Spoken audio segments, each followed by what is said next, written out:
देखो कोई एक कारण ऐसा बताना मुश्किल है, पर पेन ये कोई एब्सोल्यूट क्राइटेरिया नहीं है। जो चीज़ों पे फोकस करना चाहिए उस पे करता नहीं। जिसको गठान आ गया वो निगलेक्ट करता है, करती है कि मुझे नहीं होगा, कि ये वस्तु यूज़ करने से ये चीज़ हुआ और ब्रेस्ट कैंसर हुआ, तो ये कहना मुश्किल है। मुश्किल है। देखो इम्पॉसिबल कुछ नहीं है, पर कॉमन नहीं है।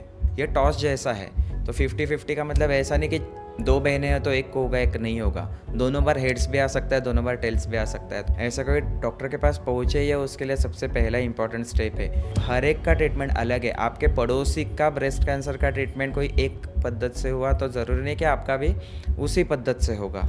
ये एक टीम वर्क है, ये मल्टीडिसिप्लिनरी वर्क है, तो सबका अपना अपना रोल है। जितना स्टेज जल्दी पकड़ में आए उतना सर्वाइवल का चांसेस ज़्यादा।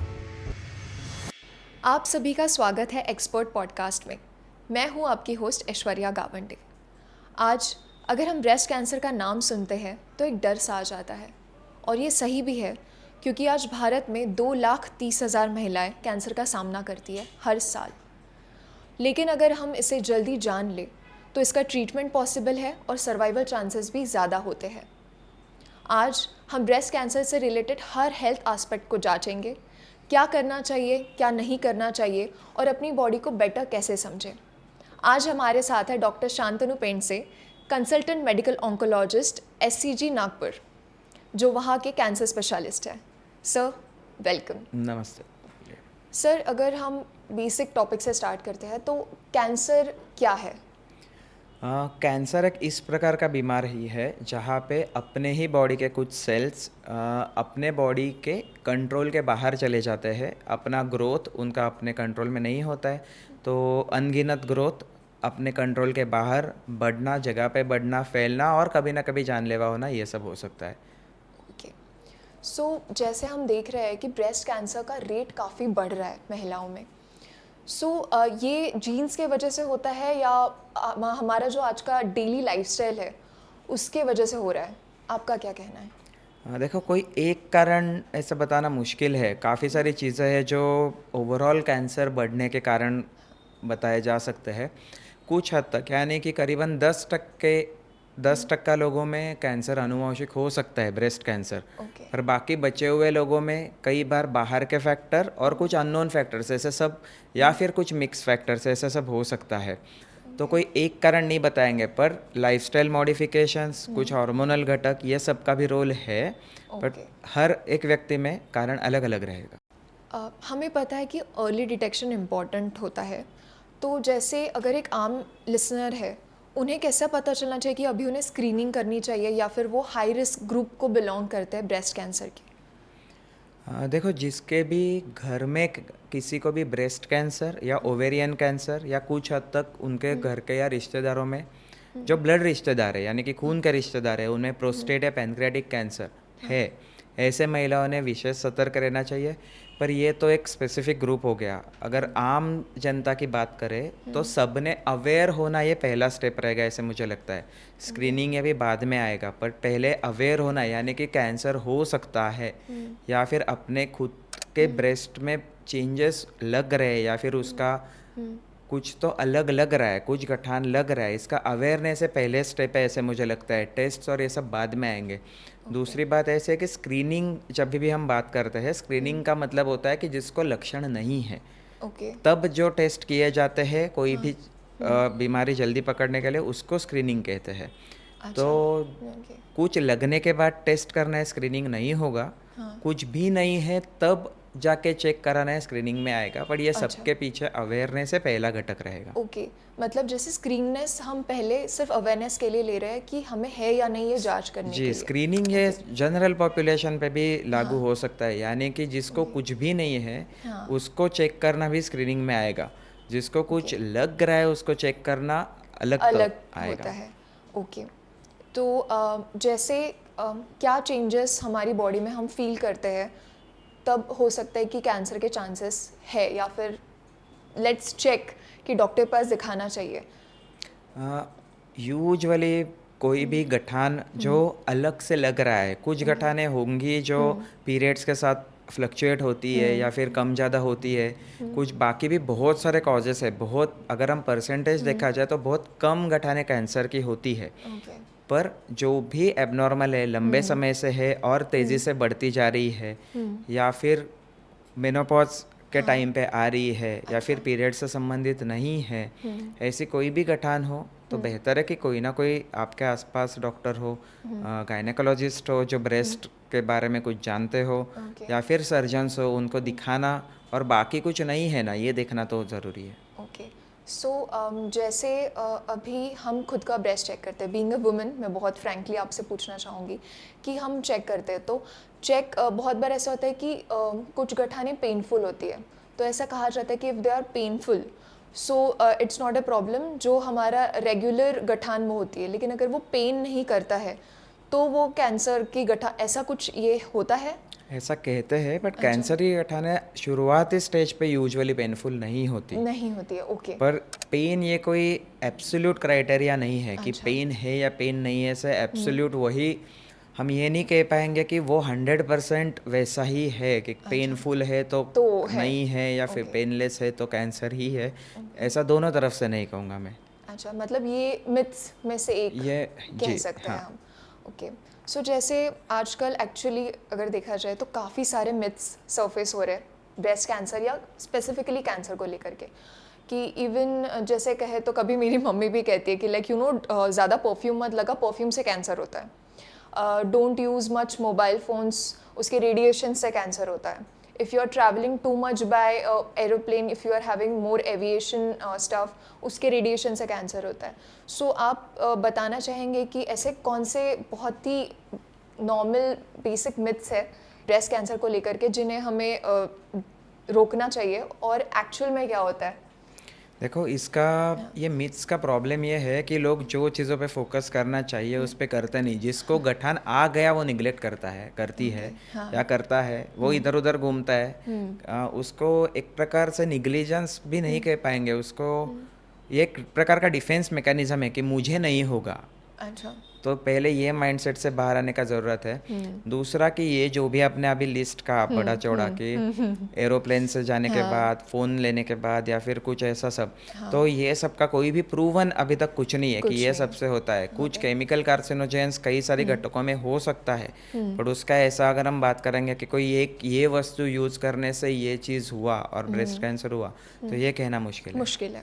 ओके ओके सो आजकल की लाइफ में जैसे अभी आपने आगे भी कहा कि औरतें हो गई या कोई भी general human being health checkup नहीं कराते, लाइक बेसिक हेल्थ चेकअप जो हमें हमेशा रेगुलरली करना चाहिए।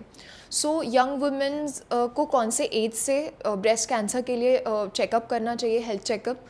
आप क्या एज सजेस्ट करेंगे और क्या अवेयरनेस आप सजेस्ट करना चाहेंगे उसको लेकर? हाँ, जैसे मैंने अभी कहा कि एक जनरलाइज्ड बताना मुश्किल है, बट आम तौर पे अगर हम गाइडलाइंस या फिर ऐसे बात करेंगे कि जो कंट्रीज़ है जहाँ पे ये सब रूटीनली होता है, तो 45-50 उम्र के बाद ये सब स्क्रीनिंग रूटीनली रिकमेंडेड है। उसके पहले अगर आपके पास कोई, या आपको कोई स्पेसिफिक रिस्क फैक्टर है कि जैसे घर में ब्रेस्ट कैंसर कोई रिश्तेदार में होना, पर्टिकुलरली रिश्तेदार इन द सेंस मैं खून का रिश्तेदार कह रहा हूँ, मतलब सासू माँ ये खून के रिश्तेदारों में नहीं आते, सासू माँ और ये सब, तो कोई खून के रिश्तेदारों में ऐसे प्रकार का कोई ब्लड कैंसर है, दूसरा कोई कैंसर भी है, आपको इसके पहले कोई दूसरा कैंसर होके गया है, आपने ऐसा कोई ट्रीटमेंट लिया है जिससे कैंसर का रिस्क बढ़ेगा, या फिर ऐसे कुछ भी है, तो जल्दी चालू करना चाहिए। पर अगर जनरली देखा जाए तो 45 to 50 ये उम्र है। पर कभी भी सबसे पहले तो अवेयरनेस ही आएगा कि इररिस्पेक्टिव ऑफ एज, यानी कोई भी उम्र हो, बट खुद को अगर लगता है कि कुछ सस्पिशन है तो चेक करना अनिवार्य है। ओके सो मतलब ऐसा हो सकता है कि मतलब 40-45 तो ये एक नॉर्मल रेंज है, बट अगर यंग जैसे हमें मेंस्ट्रुएशन स्टार्ट होता है एट द एज ऑफ 13-14, सो लड़कियों में ये बहुत ज़्यादा बड़ा चांसेस है कि अब काफ़ी कम नंबर है कि छोटे बच्चों जो 15 से 28-30 के एज के लोग हैं, इनमें भी होने के चांसेस होते हैं? देखो, इम्पॉसिबल कुछ नहीं है, पर कॉमन नहीं है। 30 ऑनवर्ड्स कुछ केसेस देखने को मिलते हैं, 25-30 ऑनवर्ड्स, 20 के अंदर is extremely rare. Okay so जैसे अभी आपने कहा कि अगर आपके ब्लड रिलेशन में आता है, जैसे मैंने कुछ ये जीन सुने जैसे BRCA1 BRCA2 होते हैं, ये म्यूटेशन सेल्स होते हैं जो आपकी बॉडी में आप अगर उसके कंपाउंड में आप शामिल है तो आपको ब्रेस्ट कैंसर होने के चांसेस होते हैं। सो जैसे तो उसका जैसे अगर उसका ट्रीटमेंट क्या है, जैसे हमें पता है कि we are belonging to those gene mutation cells, तो हमें क्या करना चाहिए? देखो, ये जेनेटिक जो होता है, जेनेटिक का दो तरीक़ों से देखा जा सकता है। पहले तो वो जिसको पहले कैंसर हुआ है, जो सामने पेशेंट है, उसका टेस्टिंग होना है, पहली चीज़ है, वो सबको मदद करता है।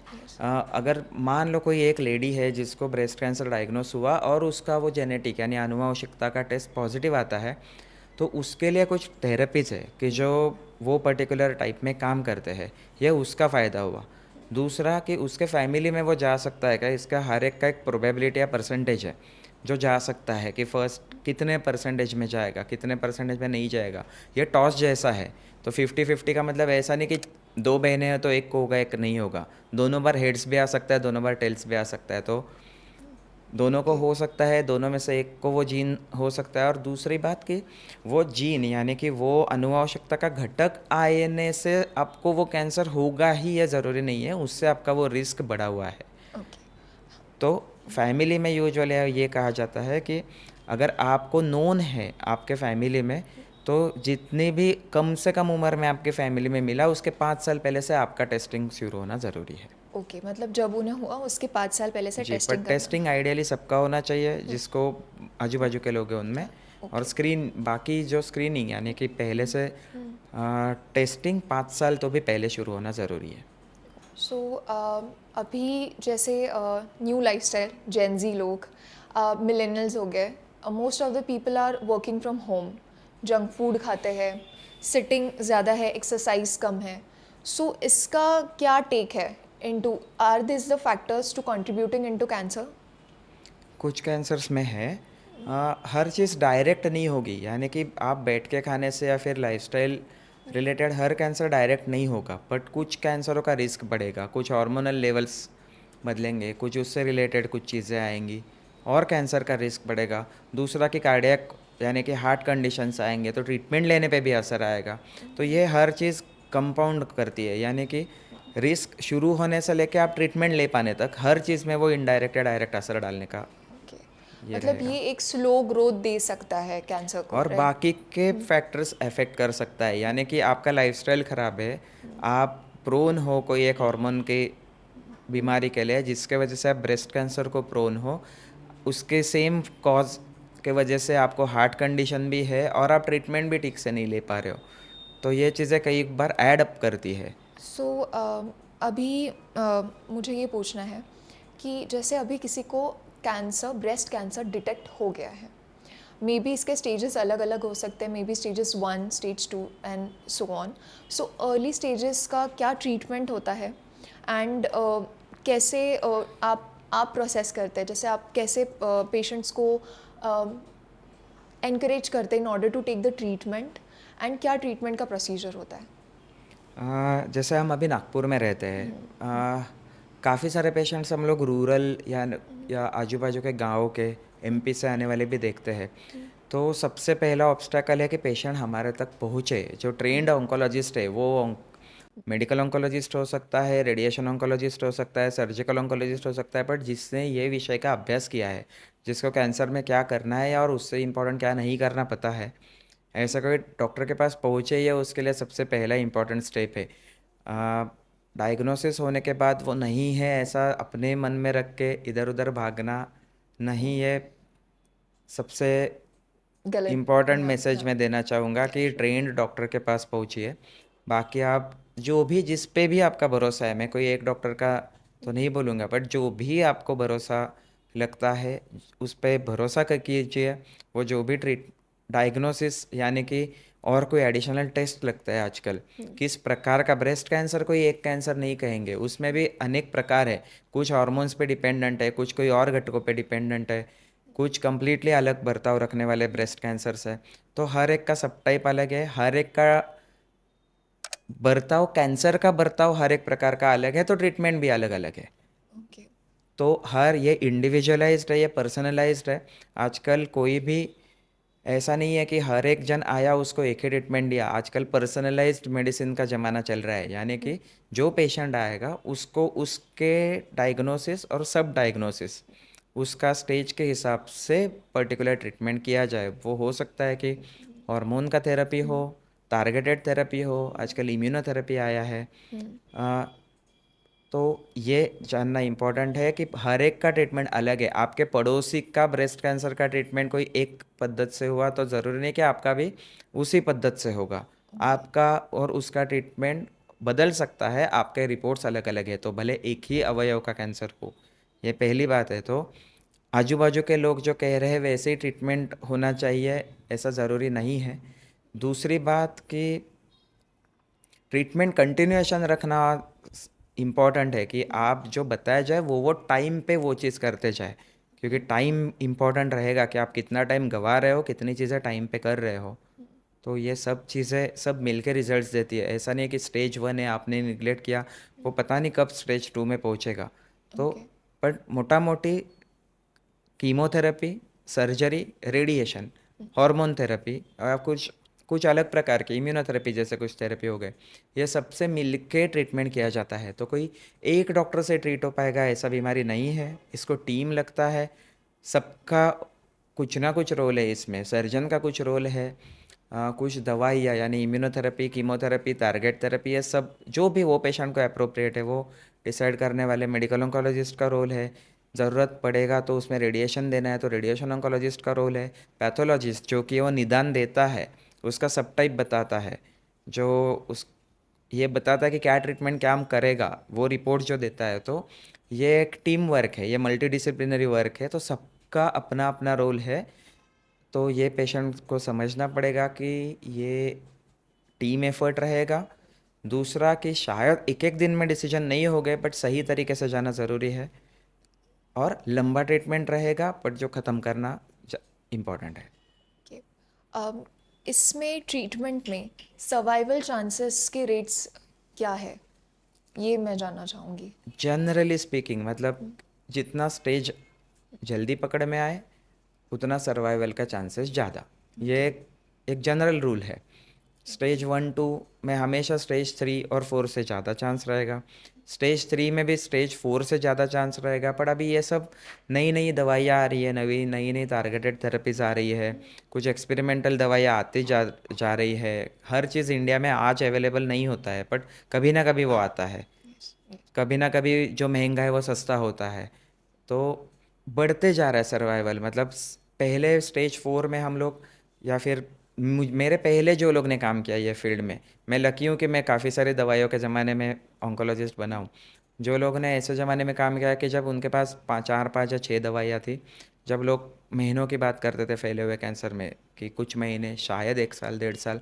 अभी हम लोग फैले हुए चौथी स्टेज के कैंसर में 6 से 7 साल, 8-8 साल की बात कर रहे हैं। स्टेज 1-2 तो अलग बात है।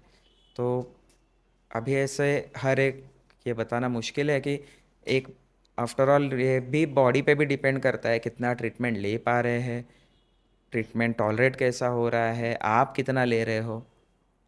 पर सर्वाइवल बढ़ता जा रहा है मेरा यस, जो। अभी जैसे आपने कहा कि अपनी बॉडी पर डिपेंड करता है, तो नेचुरली क्या ऐसे हेल्दी हैबिट्स होने चाहिए जो हमने रखने चाहिए जिसके वजह से वी ट्राई कि हमारा इम्यून सिस्टम ज़्यादा स्ट्रांग हो, even if we get detected with breast cancer, या फिर अगर नहीं भी होते हैं तो ऐसे कौन से हेल्दी हैबिट्स होने चाहिए एज अ ह्यूमन जिससे हम ब्रेस्ट कैंसर से एटलीस्ट फाइट कर सकते हैं या फिर उसे होने से बचा सकते हैं। देखो जैसे मैंने पहले बताया कि बेसिक लाइफस्टाइल मॉडिफिकेशंस, अभी तक ये तो नहीं मैं कहूँगा कि एक ही चीज़ खाने से कैंसर रुकता है या बढ़ता है, या एक ही चीज़ नहीं खाने से कैंसर बढ़ता है या रुकता है, दोनों में से। बट एक बैलेंस ज़रूरी है कि आप बेसिक जो हम ट्रेडिशनली बैलेंस्ड लाइफस्टाइल मानते आ रहे हैं, कोई इररिस्पेक्टिव ऑफ कोई पैथी, जो भी पैथी, योगा कहो, जो भी कहो कि मॉडर्न मेडिसिन, जिसको भी आप जो भी नाम दो, बैलेंस ज़रूरी है ऐसा मुझे लगता है। ओके, सो एक्सरसाइज का क्या रोल होता है। एक्सरसाइज लॉन्ग टर्म में बहुत सारे बेनिफिट देता है, कई सारे मायनों में। यानी कि अभी कुछ स्टडीज ऐसे भी आ रहे हैं कि एक्सरसाइज से कुछ कैंसरों में ओवरऑल सर्वाइवल ही बढ़ गया। यानी कि थेरेपी का पार्ट है वो, ऐसा नहीं कि अकेले एक्सरसाइज किया बाकी कुछ किया नहीं और लाइफ बढ़ गया, ऐसा तो नहीं होगा। पर एक्सरसाइज आपको फटीग से बचाता है, एक्सरसाइज आपको मेंटल बूस्ट देता है, एक्सरसाइज की वजह से कुछ हार्मोनल चेंजेस होने से बचते हैं, कुछ बोन हेल्थ इंप्रूव होता है। तो ऐसा मल्टीफैक्टोरियल है, कोई एक ये नहीं है कि एक एक्सरसाइज करेंगे तो बंदा दौड़ने लगेगा या जो, ऐसा तो नहीं है, पर it is a part of holistic approach. Holistic approach. So जैसे अभी हम एक्टर्स एक्ट्रेसेस को भी देख रहे हैं जो अपना फूड मेंटेन रखते हैं, हेल्थ मेंटेन रखते हैं, उन्हें भी ब्रेस्ट कैंसर होता है, इवन रिकरिंग ब्रेस्ट कैंसर होता है। सो दैट मीन्स कि ऐसा भी हो सकता है कि जैसे आपने आगे पीछे भी मेंशन किया कि इट्स नॉट नेसेसरी कि एक रेगुलेशन में ही हो कि एक्सरसाइज अगर आप कर रहे हैं, मेडिसिन ले रहे हैं, तो ये अवेयरनेस डेफिनेटली हमें लिसनर्स को देना चाहिए कि even if you are maintaining your health, there might be chances that you might get breast cancer even if you are having a balance diet, maintaining health. क्या ये पॉसिबल है even if you are जी जी like? जी, देखो एक कोई factor से ये सब चीज़ें नहीं होने वाली है। तो कि जैसे आप अगर एक्सरसाइज कर रहे हो तो आपको इमीडिएट आपको कभी कुछ होगा नहीं, ये भी ज़रूरी नहीं है, जैसे हमने कहा, बट ये सब चीज़ें छोटी छोटी चीज़ें कई बार ऐड करती है okay. Overall scheme of things में। ज़रूरी नहीं है कि एक्सरसाइज से आपका लाइफ बढ़ेगा, बट एक्सरसाइज से शायद आपका क्वालिटी ऑफ लाइफ बेटर रह सकता है। बेटर तो है। ऐसे बहुत सारे फैक्टर्स है, कोई एक एक्सरसाइज है, कोई एक, मान लो कि एक शुगरी ड्रिंक दिन में कभी या 4-8 दिन में लेने से आपका कैंसर बढ़ेगा या नहीं होने वाला है। तो वही मैं कहूँगा कि ओवरऑल अपनी ज़िंदगी भी जीना ज़रूरी है। ऐसा नहीं कि एब्सोल्यूट आप सब छोड़ के, हम लोग कई सारे पेशेंट्स देखते हैं कि जो एब्सोल्यूट बंद कर देते हैं, उनका घर वाले उनका खाना तक बंद कर देते हैं कि ये नहीं खाओ वो नहीं खाओ, तो हम लोग वो भी उसके अगेंस्ट सजेस्ट करते हैं कि आप अपना जो 40-50 साल से करते हो और वो चीज़ें करते रहिए, कुछ बैलेंस लाइए। अगर दिन में मान लो कि आप दिन में 10 चम्मच शक्कर खा रहे हो, वो मत खाइए, बट 1 चम्मच या 2 चम्मच से मना नहीं करेंगे हम लोग। ओके। या फिर कभी एक स्लाइस ऑफ ब्रेड खाने से या फिर एक बिस्किट खाने से हम लोग मना नहीं करने वाले। ओके, मतलब बैलेंस्ड होना जी चाहिए। जैसे अभी आपने कहा कि खाना बंद कर देते हैं कुछ लोग, तो अभी न्यूज़ में जैसे कोई ब्रेस्ट कैंसर होता है या फिर कोई भी टाइप का कैंसर होता है, एक नई चीज़ें सुनने में आ रही है कि फास्टिंग से कैंसर सेल्स मरते हैं। तो क्या ये मिथ है या ये सच है कि फास्टिंग से ऐसा होता है? देखो आजकल मतलब शायद हर एक कोई हर बंदा एक्सपर्ट है, ऐसा मुझे लगता है कभी कभी। इंस्टाग्राम पे तो हर एक जन है, इंस्टाग्राम एब्सोल्युटली, फेसबुक पे। हाँ। बट जब तक चीज़ें प्रूव नहीं होती, जब तक इसका स्टडीज़ नहीं आते, तब तक हम लोग इसको इंडोर्स तो नहीं कर सकते। नहीं कर सकते। हाँ, शायद उससे, मैं ये नहीं कह रहा हूँ कि फास्टिंग से कुछ होगा या फिर नहीं होगा, बट उसका जब तक कुछ स्टडी नहीं है तब तक ओके, मतलब उसका ऐसा कोई कोई ऐसा मतलब नहीं है। स्टडी नहीं हुआ है कि जिससे प्रूवन हुआ हो कि नहीं नहीं नहीं। फास्टिंग से कैंसर जी नहीं सेल्स नहीं की डेथ नहीं। होती है। ओके। जैसे आपने पिछले बार मेंशन किया कि हार्मोनल इशू के वजह से भी कैंसर होता है, ब्रेस्ट कैंसर होता है। सो काफ़ी महिलाएं जो जिन्हें प्रेगनेंसी अवॉइड करनी है, तो वो कॉन्ट्रासेप्टिव पिल्स लेते हैं। क्या इसका कोई मतलब is it a contributing factor into breast cancer? Hormonal pills में भी कंसल्ट करके लेना ज़रूरी है कि कौन से हार्मोन्स की कॉम्बिनेशन है, सिंगल हार्मोन की पिल्स है, उसके डिटेल्स में मैं नहीं जाऊंगा, ये बताना मुश्किल है अभी जनरल पब्लिक को। बट कंसल्ट करना, उसका कॉम्बिनेशन है, अकेला कोई हार्मोन का पिल है जैसे इस्ट्रोजन है, अकेला इस्ट्रोजन है, कोई प्रोजेस्टेरॉन साथ में, जैसे मैं एग्जांपल दे रहा हूँ, तो ये सब मिलके चीज़ें होती है। कुछ चीज़ें प्रोटेक्टिव है, जैसे लैक्टेशन प्रोटेक्टिव है, पर लैक्टेशन किया मतलब ब्रेस्ट कैंसर नहीं होगा, ये भी नहीं है। ओके। कुछ हद तक ये प्रोटेक्ट करेगा आपको। या फिर कुछ चीज़ें पिल्स प्रोटेक्टिव भी है, कुछ हार्मोन्स प्रोटेक्टिव है, तो ऐसा सब है, मिक्स है ये। आपको जो ट्रेंड डॉक्टर है, वो गायनेकोलॉजिस्ट हो सकता है, सर्जन हो सकता है, जिसने भी ये विषय में अभ्यास किया है, उसको पूछ के ये चीज़ें करना ज़रूरी है। ओके। अल्कोहल और सिगरेट स्मोकिंग का क्या रिस्क फैक्टर होता है? बढ़ता है। बढ़ता है। जी ओके, मेजरली मतलब विमेंस में मेजरली सिगरेट और अगर अल्कोहल का कंजम्पशन ज़्यादा है जी तो जी जी, इट वुड रिस्क तो लीड। बढ़ेगा, हाँ। ओके। सर, ये सवाल थोड़ा पर्सनल भी है और काफ़ी हद तक देखने को भी मिल रहा है कि स्ट्रेस लेवल लोगों के बहुत बढ़ गए हैं। मतलब बहुत बार ऐसा होता है इवन कि लोगों को फेस नहीं करना या फिर अगर फेस करना है तो डिप्रेशन में चले जाता है। तो जब जब भी कोई इंसान डिप्रेशन में जाता है या लड़कियां डिप्रेशन में जाती है, स्ट्रेस में जाती है, तो is it also a risk factor जो कैंसर में कंट्रीब्यूट करता है? डायरेक्ट है ऐसे मुझे लगता नहीं, बट स्ट्रेस से बाकी जो एंडोक्राइन यानी हार्मोनल डिस्टर्बेंसेस होते हैं, मे बी उनके इनडायरेक्ट कुछ कंट्रीब्यूशन रहेगा, बट डायरेक्ट स्ट्रेस बढ़ने से कल कैंसर हुआ ऐसा तो कोई कुछ है नहीं। Okay okay. देन जैसे अभी एक फीमेल है या फिर जो भी आपके पेशेंट्स हैं, इनका ट्रीटमेंट हो गया है, उसके बाद काफ़ी ट्रीटमेंट्स होंगे जिनके वजह से मे बी ब्रेस्ट जैसे निकाला जाता है, इन सम मसेक्टोमी समथिंग उसे कहते हैं। तो उसके बाद जब लोग बाहर की दुनिया में आते हैं तो उन्हें काफ़ी हद तक फेस नहीं कर पाते हैं दुनिया को।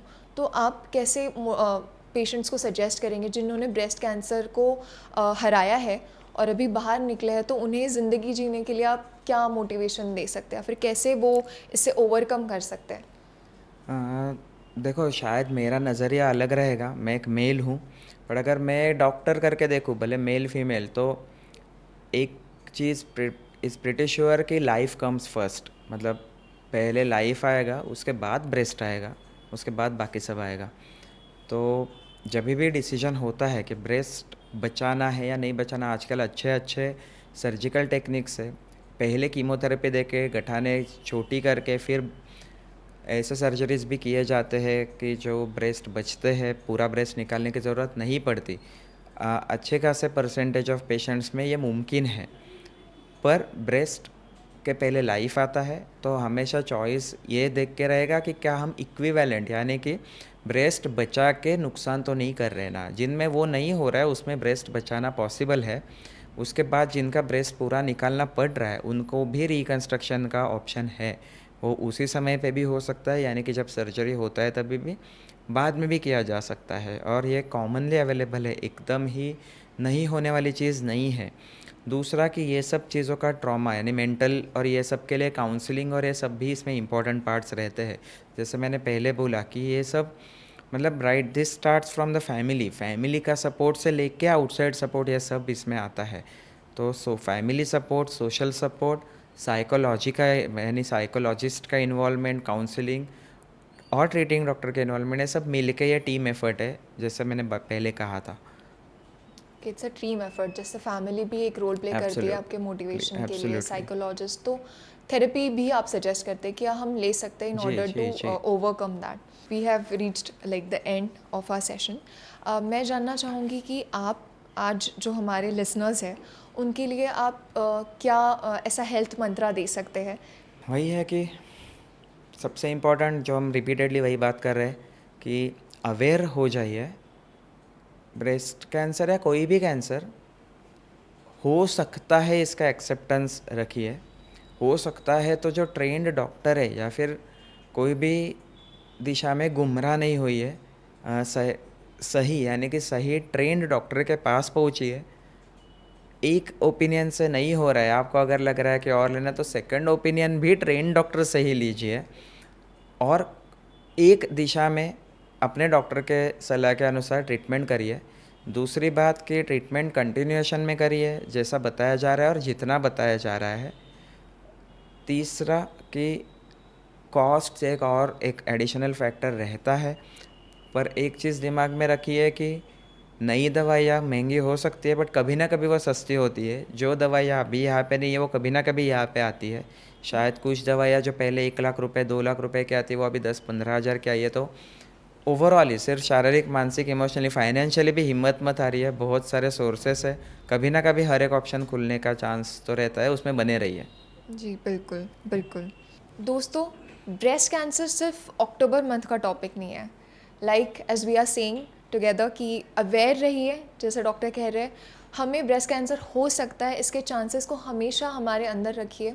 इससे डरना नहीं है हमें, बट डेफिनेटली डॉक्टर्स से कंसल्ट करें। And thank you so much doctor Shantanu sir कि आपने आपका टाइम और आपका प्रैक्टिकल गाइडेंस हमें दिया। It would be really beneficial for our viewers, and I hope कि इसके वजह से हम ब्रेस्ट कैंसर के लिए और अवेयरनेस ला पाए, और जिन्हें जैसे आपने कहा कि रूरल एरियाज़ हो गया या सिटी एरियाज़ हो गया, वो खुद आके प्रॉपर ऑन्कोलॉजिस्ट और डॉक्टर्स जो भी स्पेशलिस्ट्स हैं उनके पास आके चेक करें, और they get better and they get a chance to survive in the world. Yes, Thank you so thank you much. so much.